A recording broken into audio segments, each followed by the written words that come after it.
વિદ્યાર્થી મિત્રો, માંગના પાઠમાં આપણે માંગનો નિયમ, માંગને અસર કરતા પરિબળો, માંગના નિયમના અપવાદો, ધારણાઓ, આ બધી ચર્ચા આપણે કરી. વ્યક્તિગત માંગ અને બજારમાં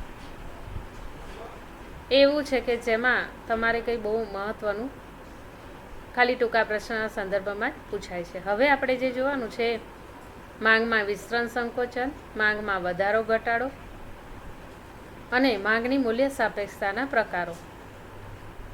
આ 3 પ્રશ્નનો આપણે ચર્ચા કરવાની છે આ વિડીયોમાં, અને ત્યારે તમારો પાઠ પૂરો થશે.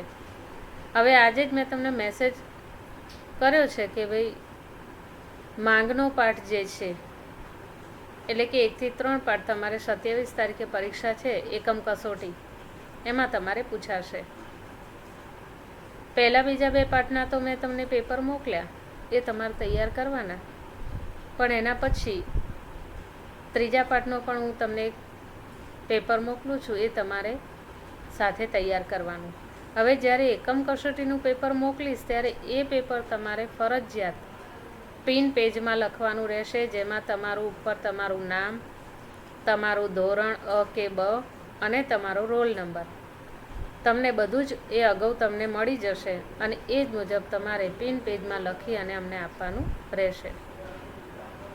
પેપરની અંદર ખાસ તમારે જે અગાઉ તમને પ્રેક્ટિસ માટેના જે ટેક્સ્ટ બુકમાં લખવા માટેના જે પેપર આપ્યા છે, એ મુજબ જો તૈયારી કરશો તો આ પરીક્ષા તમે જો પ્રામાણિકતાથી આપશો 25 માર્ક્સ, ભલે પહેલાં આખું પેપર તૈયાર કરી નાખો, આજે મોકલેલું પેપર આજે તૈયાર કરો, 2 દિવસે તૈયાર કરો અને 3જા દિવસે લખો, પણ મોઢે લખો, જેથી તમારો વિષય તૈયાર થશે.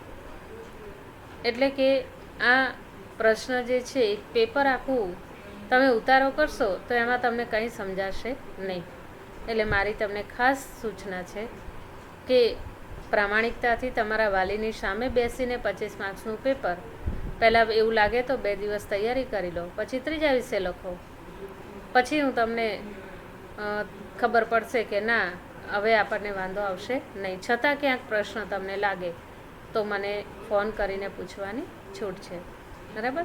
હવે આ જે 3જો પાઠ છે ને, એ આકૃતિવાળો પાઠ છે. એટલે જે અગાઉ મેં વિડીયો કર્યો ત્યારે મેં તમને કીધું હતું કે જ્યારે બેસો ત્યારે પેન્સિલ, ફૂટ, રબર અને વર્ગકાર્યનો ચોપડો લઈને જ સાથે બેસવાનું, અને તો જ તમને આ પાઠની અંદર સમજાશે. આ મેં કરાવેલું, મેં ચોપડામાં જે તમને અત્યારે હું કરાવું છું, એ જ તમારે તમારા વર્ગકાર્યની નોટબુકમાં ઉતારવાનું છે. અપેક્ષિત કે નવનીતનો કોઈ ઉપયોગ કરવાનો નથી, કારણ કે આ તમને સરળ પડે ને એટલા માટે આ જાતે તૈયાર કરેલું છે મેં, જે તમને સરળ લાગશે. બીજું તમે અપેક્ષિત નવનીત વાંચવા જશો તો અઘરું લાગશે, એમાં કંઈ સમજાશે નહીં. એટલે મારી તમને ખાસ સૂચના છે કે આ હવેના જે પાઠ છે, 3જો, 4થો અને 5મો, આ 3ય પાઠમાં એવું બનશે કે હું જ તમને આ રીતે ફોટા પાડીને મોકલું ને એમાં જ જે સમજાવું છું એ જ તમારે તમારા બુકમાં લખવાનું છે. પરીક્ષા કે સ્કૂલો ખુલે ત્યારે કદાચ નહીં સમજાય તો ફરી આપણે એ આકૃતિવાળા પ્રશ્નો જોઈ લઈશું, પણ અત્યારે હું સમજાવીશ ને એમાંય તમને સમજાય તો જશે જ, બરાબર. એટલે ખાસ તમારે એ ધ્યાન રાખવાનું છે. હવે આપણે માંગમાં વિસ્તરણ સંકોચન, આ બહુ મોસ્ટ ટાઈમથી પ્રશ્ન છે. ટૂંક નોંધમાં અને તફાવતમાં બંનેમાં પૂછાય છે. 3 ગુણના પ્રશ્નમાં પૂછાય તો તમારે 3 પોઈન્ટ લખવાના. આ ઉપરાંત એની ટૂંક નોંધમાં તમારે પૂછાય તો એ 3 પોઈન્ટ પછી અહીંયા અનુસૂચિ છે અને એની નીચે આકૃતિ છે અને એની સમજૂતી, આ બધું જ લખવાનું રહેશે. પણ જો તમને ખાલી એમ પૂછે કે માંગમાં વિસ્તરણ સંકોચન અને માંગમાં વધારા ઘટાડાનો તફાવત આપો, તો તમે જો અહીંયા મેં પહેલાંની ઉપર એક રાઉન્ડ કર્યો છે પેન્સિલથી, તો પહેલો, બીજો અને ત્રીજો 3 પોઈન્ટ પાડ્યા છે. એ 3 પોઈન્ટ જ તમારે લખવાના રહેશે જો તફાવત પૂછાય તો. ખાસ યાદ રાખજો, જ્યારે વિડીયો સાંભળો છો ત્યારે ન સમજાય તો નોટ કરી લેજો, પછી કંઈ ખબર નથી પડતી એવું ન રાખતા. હવે આપણે માંગમાં વિસ્તરણ સંકોચન, એમાં પહેલો પોઈન્ટ છે કે માંગમાં વિસ્તરણ સંકોચન એ કિંમત પ્રેરિત ફેરફાર છે. કેવો ફેરફાર છે? કિંમત પ્રેરિત. કે કિંમતના ફેરફાર થવા સાથે માંગમાં પણ ફેરફાર થતો હોય છે. જો કિંમતો ઘટે તો માંગમાં શું થાય છે? વધારો. અને જો કિંમતો ઘટે તો માંગમાં વધારો થાય, એટલે કે વિસ્તરણ. આ શું થયું? કિંમત પ્રેરિત ફેરફાર. બીજો, જો વસ્તુની કિંમત વધે તો માંગમાં સંકોચન આવે અને જો વસ્તુની કિંમત ઘટે તો માંગમાં વિસ્તરણ આવે, માટે તેને માંગમાં વિસ્તરણ સંકોચન કહે. ત્રીજું છે માંગના વિસ્તરણ સંકોચનમાં માંગ રેખા બદલાની નથી, તેના બિંદુઓ બદલાય છે. હવે આ 3 પોઈન્ટ ખાસ યાદ રાખજો, તમારે વિકલ્પમાં પણ પૂછાય છે. જેમ કે પહેલો પોઈન્ટ તમને વિકલ્પમાં પૂછે કે માંગમાં વિસ્તરણ સંકોચન એ કેવો ફેરફાર છે, તો કેવો ફેરફાર આવે? કિંમત પ્રેરિત. બીજું તમને એમ પણ પૂછે કે કયા સંજોગોમાં માંગ રેખાના બિંદુઓ બદલાય છે, તો શેમાં આવે? માંગના વિસ્તરણ સંકોચન. એટલે આવી રીતે તમને ફેરફાર કરીને પૂછતા હોય છે. હવે આપણે અહીંયા અનુસૂચિ જોવાની કે વસ્તુની કિંમત આપી છે અને વસ્તુની માંગ. વસ્તુની કિંમત તમે 1, 2, 3, 4, 5 પણ લઈ શકો. આ બે આપ્યું છે ને, બ્લુ કલર અને રેડ કલર, તો તમારે ખાલી બ્લુ કલરના પોઈન્ટ છે એ જ લખવાના, રેડ કલરના બેમાંથી એક જ તમારે પોઈન્ટ લખવાના છે વસ્તુની કિંમત અને માંગના સંદર્ભમાં. હવે અહીંયા આપણે જોઈએ છે કે કિંમત વધતા માંગમાં સંકોચન અને કિંમત ઘટતા માંગમાં વિસ્તરણ આવે છે. તો આકૃતિ દ્વારા આપણે એનો ખ્યાલ જોઈએ તો ઉપર જોયો તમે આકૃતિમાં કે YOX ધરી આપી છે, OX ધરી પર વસ્તુની માંગ છે અને OY ધર પર વસ્તુની કિંમત છે. હવે ABCD E સંયોજનો છે. માં તમે જો માંગ રેખા આપણે જોઈ તો ડાબી બાજુથી જમણી બાજુ નીચેની તરફ ઢળે છે, એટલે શું બતાવે? માંગ રેખા. હવે એ બી અને સી, એટલે એ થી સી તરફ શું છે? સંકોચન, અને સી થી ઈ તરફ શું બતાવે છે? વિસ્તરણ. હવે આકૃતિની અંદર આપણે જોઈશું તો વસ્તુની કિંમત અને માંગ વચ્ચેનો જે ખ્યાલ છે એ કોઈ એક વસ્તુના સંદર્ભમાં અહીંયા કિંમતના સંદર્ભમાં દર્શાવવામાં આવે છે. હવે એક અહીંયા સમજૂતીમાં આપણે જોઈએ કે વસ્તુની કિંમત 5 રૂપિયા છે ત્યારે માંગ કેટલી છે? 1 કિલોગ્રામ જેટલી. હવે એ બિંદુએ જોવા મળે છે જ્યારે કિંમત ઘટીને 5 રૂપિયા થાય ત્યારે આપણે જોઈએ છે કે માંગ ઘટીને 2 એકમ થતી હોય છે, એટલે કે 4 થાય ત્યારે. તો આમ અહીંયા આથી વિરુદ્ધ વસ્તુની કિંમત 1 રૂપિયા હોય ત્યારે વસ્તુની માંગ 5 એકમ છે. હવે વસ્તુની જે ઈ બિંદુએ જોવા મળે છે ને, હવે વસ્તુની કિંમત વધીને 2 રૂપિયા થાય ત્યારે માંગ ઘટીને કેટલી થાય છે? 4 એકમ. તો આમ અહીંયા આપણે ડી બિંદુએ જોવા મળે. આમ અહીંયા માંગના વિસ્તરણ સંકોચનમાં ડીડી માંગ રેખા ઉપર સી થી એ તરફ માંગમાં સંકોચન અને સી થી ઈ તરફ માંગમાં શું બતાવે છે? વિસ્તરણ બતાવે છે.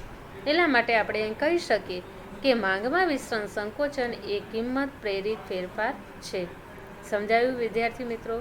જો માંગમાં વિસ્તરણ સંકોચનની અંદર પહેલાં ડીડી માંગ રેખા, પહેલાં તમારે 1, 2, 3, 4, 5 OX ધરી પર અને OY ધરી પર 1, 2, 3, 4, 5 લીધા પછી કિંમત 5 રૂપિયા છે ત્યારે માંગ 1 છે, કિંમત 4 છે ત્યારે માંગ 2 છે, કિંમત 3 રૂપિયા છે ત્યારે માંગ 3 છે, કિંમત 2 રૂપિયા છે ત્યારે માંગ 4 છે અને 1 રૂપિયા કિંમત છે ત્યારે માંગ 5 છે, એટલે કે વધે છે. આ રીતે તમારી આકૃતિ દોરી અને પછી એને સમજાવવાનું છે. હવે આપણે અહીંયા જોયું 3 મહત્વના પોઈન્ટ. કયા કયા? તો પહેલું છે માંગમાં વિસ્તરણ સંકોચન કેવો ફેરફાર છે? કિંમત પ્રેરિત. બીજું કે કિંમત પ્રેરિત ફેરફાર હોય તો કિંમત વધે તો માંગમાં સંકોચન આવે અને કિંમત ઘટે તો માંગમાં વિસ્તરણ આવે છે. ત્રીજો પોઈન્ટ એમાં આપણે જોઈએ કે માંગના વિસ્તરણ સંકોચનમાં રેખા બદલાતી નથી, બિંદુઓ બદલાય છે. કયા બિંદુઓ બદલાયા? તો સી થી એ તરફ માંગમાં સંકોચન અને સી થી ઈ તરફ માંગમાં વિસ્તરણ દર્શાવે છે. ખ્યાલ આવી ગયો પહેલાંના 3 પોઈન્ટનો? તો એ 3 પોઈન્ટ આકૃતિમાં જ તમને જોવા મળે છે. બરાબર? તો તમને આ માંગમાં વિસ્તરણ સંકોચનનો ખ્યાલ સમજાયો હશે. હવે આપણે જોઈશું બીજો ટૂંકનો માંગમાં વધારો ઘટાડો. હવે માંગમાં વધારો ઘટાડો એ શું છે? તો એ અન્ય પરિબળો પ્રેરિત ફેરફાર છે કે જો વસ્તુની કિંમત સ્થિર હોય અને અન્ય પરિબળોમાં ફેરફાર થાય તો માંગ વધે તો એને માંગમાં વધારો દર્શાવે અને માંગ ઘટે તો માંગમાં ઘટાડો દર્શાવે. તો માંગના વધારા ઘટાડામાં રેખાઓ બદલાય છે, બિંદુ બદલાતા નથી. તો અહીંયા એમ થાય કે કિંમત સ્થિર હોય અને અન્ય પરિબળો. કયા પરિબળો? તો માંગને અસર કરતા પરિબળો આપણે જોયા હતા, યાદ કરો. ગ્રાહકની રુચિ, ગ્રાહકની સંખ્યા, ગ્રાહકની અથવા વસ્તીનું પ્રમાણ, આવા ઘણા બધા પોઈન્ટ આપણે જોયા હતા, બરાબર. તો એ શું થયું કે કિંમત સિવાયના પરિબળો છે, એ પરિબળોમાં જો ફેરફાર થાય તો શું થાય છે? માંગમાં વધારો ઘટાડો થતો હોય. ત્રીજું છે માંગમાં વધારા ઘટાડામાં રેખા બદલાય છે, બિંદુ બદલાતા નથી. હવે અહીંયા અનુસૂચિ આપી છે, વસ્તુની કિંમત કેવી છે? તો કિંમત અહીંયા યથાવત છે. જુઓ, આપણે હમણાં જ ઉપર વાત કરી કે કિંમત કેવી છે? સ્થિર. પણ માંગમાં શું થાય છે? ફેરફાર થાય છે. તો વસ્તુની માંગ 1, 2, 3, 4, 5 આપી છે. તો 1, 2, 3, 4 આપી છે ત્યારે આપણે જોઈએ છે કે કિંમત યથાવત છે. તો ડી અને D1 અને D2, ડી થી D1 જઈએ તો માંગમાં વધારો દર્શાવે અને ડી થી D2 એટલે માંગમાં ઘટાડો. એટલે કે જે માંગ રેખા છે એની જમણી બાજુ જાઓ તો માંગમાં વધારો અને એની ડાબી બાજુ આવો તો માંગમાં ઘટાડો દર્શાવે. સમજાઈ ગયું વિદ્યાર્થી મિત્રો? પહેલાં 3 પોઈન્ટ યાદ રાખવાના, પહેલાં કરતાં જુદા જ છે. આમાં પણ ટૂંકું જ પૂછાય તો તમારે અનુસૂચિ, આકૃતિ, સમજૂતી અને આગળના 3 પોઈન્ટ બધું જ લખવાનું. પણ જો તફાવત પૂછાય તો 3 પોઈન્ટ જ ખાલી લખવાના. માંગના વિસ્તરણ સંકોચનના પૂછ્યા હોય તો એ અને માંગના વધારા ઘટાડાના તો એ 3 પોઈન્ટ જ તમારે લખવાના. આકૃતિમાં દર્શાવ્યા મુજબ ઓએસ દર પર વસ્તુની માંગ અને ઓવાય દર પર કિંમત છે. તો કિંમત યથાવત છે ત્યારે અન્ય પરિબળોના ફેરફારને કારણે આપણે અહીંયા જોઈએ છે કે એમાં પરિવર્તન થતું જોવા મળે છે. તો ખાસ કરીને આપણે અહીંયા જોઈશું કે વસ્તુની જે કિંમતો છે એ માંગના વધારા ઘટાડાના સંદર્ભમાં જોવામાં આવે છે. અન્ય પરિબળોના ફેરફારને કારણે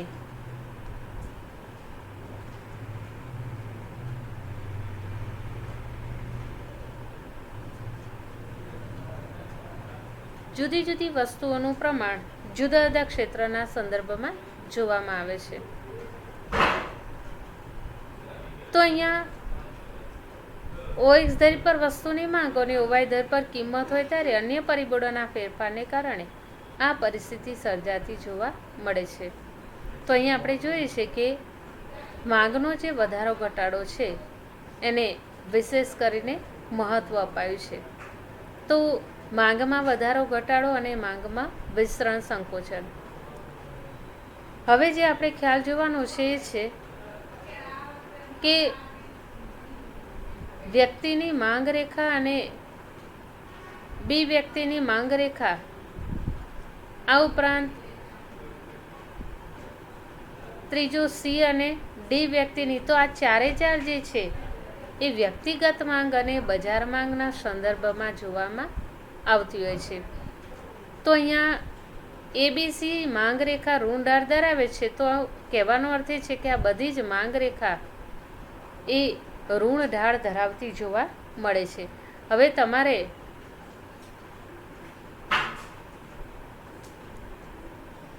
એ વ્યક્તિની માંગ રેખા, બી વ્યક્તિની માંગ રેખા, દરેક માંગ રેખાનું પ્રમાણ જુદું જુદું દર્શાવ્યું છે. એ તમારે ખાલી આકૃતિ દોરી અને એની નીચેની જે સમજૂતી છે એ સમજૂતી તમારે કરવાની છે. હવે જે આપણે જોવાનું છે આગળ એ છે માંગની મૂલ્ય સાપેક્ષતા એટલે શું અને એના પ્રકારો. આ બહુ મોસ્ટ ટાઈમ પ્રશ્ન છે 5 ગુણનો, કે માંગની મૂલ્ય સાપેક્ષતા એટલે શું? તો માંગમાં થતો ટકાવારી ફેરફાર અને કિંમતમાં થતો ટકાવારી ફેરફાર, આ બંને વચ્ચેનો ગુણોત્તર એટલે માંગની મૂલ્ય સાપેક્ષતા. તમારે આ 2 ગુણના પ્રશ્નમાં અને 5 ગુણમાં ખાસ પૂછાય છે. સૂત્ર પણ છે, જુઓ કે માંગમાં થતો ટકાવારી ફેરફાર છેદમાં કિંમતમાં થતો ટકાવારી ફેરફાર. હવે માર્શલે આપેલી માંગની મૂલ્ય સાપેક્ષતાની વ્યાખ્યા એવી છે કે જ્યારે વધારે કે ઓછી તેનો મુખ્ય આધાર કિંમતના ઘટાડાને કારણે માંગમાં થતા વધારાને મહત્વનો હોય છે. તો એટલા માટેના 5 પ્રકારો છે. હવે આમ તો દરેક પ્રકાર પોઈન્ટમાં જ તમારે લખવાના છે મૂલ્ય સાપેક્ષ માંગ, મૂલ્ય અનપેક્ષ માંગ, મૂલ્ય સંપૂર્ણ મૂલ્ય સાપેક્ષ, સંપૂર્ણ મૂલ્ય અનપેક્ષ અને એકમ બરાબર. આમ 5 પ્રકાર છે. દરેક પ્રકાર આપણે આકૃતિ સાથે જોવાના છે. પહેલું છે મૂલ્ય સાપેક્ષ માંગ, કે વસ્તુની કિંમતમાં થતો ટકાવારી ફેરફાર કરતાં માંગમાં થતો ટકાવારી ફેરફાર વધુ હોય તો મૂલ્ય સાપેક્ષ માંગ કહે છે. હવે વધુ નીચે અંડરલાઈન કરજો એટલે તમને આપોઆપ ખ્યાલ આવશે. તો અહીંયા એના પરિણામે કિંમતમાં જે ફેરફાર થાય છે એને આપણે મૂલ્ય સાપેક્ષ માંગ તરીકે ઓળખીએ. હવે એના આકૃતિ દ્વારા આપણે જોઈએ તો આ રીતે એની આકૃતિ દર્શાવી છે કે માંગમાં થતો ટકાવારી ફેરફાર 30 છે અને કિંમતમાં થતો 10, તો કેટલું આવશે? 3. એનો તફાવત કરીએ તો અહીંયા મૂલ્ય સાપેક્ષ માંગ ડીડી માંગ રેખાના સંદર્ભમાં P અને P1, M અને M1. તો આ રીતે અહીંયા સમજૂતી આપી છે કે આકૃતિમાં દર્શાવ્યા મુજબ જ્યારે વસ્તુની કિંમત P1 થી વધીને P થાય છે ત્યારે વસ્તુની જે માંગ છે એમાં ઘટાડો થતાં આપણે જોઈએ છે કે મૂલ્ય સાપેક્ષ માંગ એકમ કરતાં વધુ છે એવું આપણે કહી શકીએ. બીજું છે મૂલ્ય અનપેક્ષ માંગ. વસ્તુની કિંમતમાં થતા ટકાવારી ફેરફાર કરતાં માંગમાં થતો ટકાવારી ફેરફાર ઓછો હોય તો આપણે તેને મૂલ્ય અનપેક્ષ માંગ કહીએ. દાખલા તરીકે X વસ્તુની કિંમતમાં 20% વધારો થાય, પરિણામે વસ્તુમાં માત્ર 5% જેટલો ઘટાડો જોવા મળે તો આ રીતે માંગની મૂલ્ય સાપેક્ષતાનો આંક એકમ કરતાં ઓછો છે એવું કહી શકીએ. હવે બીજી વાત છે એમાં મૂલ્ય અનપેક્ષ માંગ, કે આકૃતિમાં દર્શાવ્યું છે. જો આકૃતિ આમ તો ફરજિયાત નથી પણ આપણે અહીં સમજવાની છે, બુકમાં આપી છે એટલે એના સંદર્ભમાં, કે વસ્તુની કિંમત વધીને P થી P1 થાય ત્યારે વસ્તુની માંગ ઘટીને M થી M1 થાય છે. તો અહીંયા કિંમતમાં વધારા કરતાં માંગમાં વધુ ઘટાડો જોવા મળે છે. આથી મૂલ્ય સાપેક્ષતાનો આંક એકમ કરતાં ઓછો જોવા મળે છે. હવે એકમ મૂલ્ય સાપેક્ષ માંગ, કે જ્યારે વસ્તુની કિંમતમાં થતો ટકાવારી ફેરફાર અને માંગમાં થતો ટકાવારી ફેરફાર બંને સરખા હોય તો આપણે એને શું કહીએ છીએ? એકમ બરાબર. બંનેનું સરખું પ્રમાણ હોય. અહીંયા આપ્યું છે જો ઉદાહરણની અંદર 5 અને 5, તો અહીંયા 2 ને છેદ ઉડાડે તો 1 જ આવે. તો એ રીતે બીજી એમાં વાત કરી છે કે આકૃતિની અંદર પણ એ જ એની સમજૂતી છે. સંપૂર્ણ મૂલ્ય સાપેક્ષ માંગ, જ્યારે વસ્તુની કિંમતમાં અત્યંત નજીવો ફેરફાર થાય ત્યારે કિંમત યથાવત હોય. હવે વસ્તુની માંગમાં અમર્યાદિત પ્રમાણમાં વધારો થતો જાય તો એના કારણે સંપૂર્ણ મૂલ્ય સાપેક્ષની બાબતોને દર્શાવવામાં આવતી હોય છે. એટલે કે અહીંયા માંગમાં થતો ટકાવારી ફેરફાર અને કિંમતમાં થતો ટકાવારી ફેરફાર એને આકૃતિ દ્વારા સંપૂર્ણ મૂલ્ય સાપેક્ષ, એટલે તમે જો આડી ધરીને સમાંતર રેખા બતાવી છે, એમાં કોઈ જ વધારો ઘટાડો ક્યાંય થતો નથી. અને છેલ્લો પોઈન્ટ એમાં સંપૂર્ણ મૂલ્ય અનપેક્ષ માંગ, જ્યારે વસ્તુની કિંમતમાં ગમે તેટલો ફેરફાર થાય પણ તેની માંગમાં કોઈ ફેરફાર થતો નથી.